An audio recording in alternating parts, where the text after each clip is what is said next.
Hi friends, இன்றைக்கி எங்கள் வீட்டில் வந்து கறி குழம்பு வைக்கிறோம்.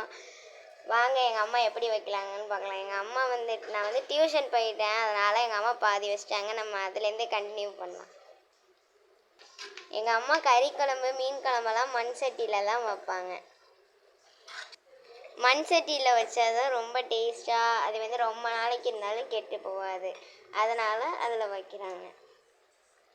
பாருங்கள் ஃப்ரெண்ட்ஸ், பாதி கறி வெந்துருச்சு.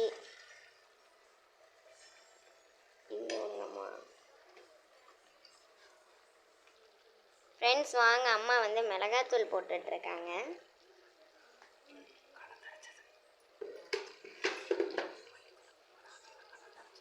மல்லித்தூள் மிளகாத்தூள்லாம் எங்கள் அம்மா கலந்து தான் அரைப்பாங்க. அதனால் மிளகாத்தூள் மட்டும் இருக்க மாதிரி அவங்களுக்கு தெரியுது.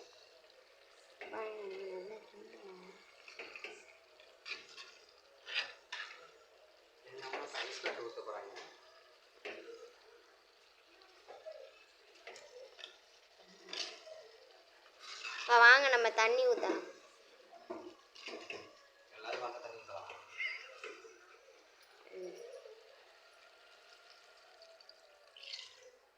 இப்போ அதையும் நம்ம நல்லா கிண்டி விட்டுடலாம்.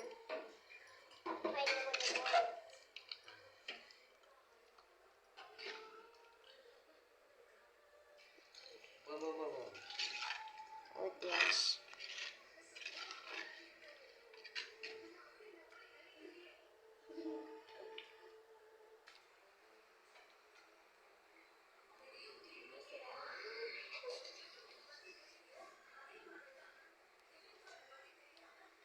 ஃப்ரெண்ட்ஸ், உப்பு உரப்பு எல்லாமே டேஸ்ட்டாக இருக்குது. இப்போவே இவ்வளோ டேஸ்ட்டாக இருக்குது. அம்மா சமைச்சானே எவ்வளோ டேஸ்ட்டாக இருக்கும். சூப்பராக இருக்குது. எங்கள் அம்மா எங்கள் காரம் உப்பு எல்லாமே எங்கள் 2 பேர், எனக்கும் என் தம்பிக்கும் கரெக்டான அளவாக தான் வைப்பாங்க. ஃப்ரெண்ட்ஸ் இப்போ வாங்க நம்ம கொதிச்சிருச்சான்னு பார்க்கலாம். இங்கே பாருங்கள் எப்படி கொதிச்சிட்ருக்குன்னு.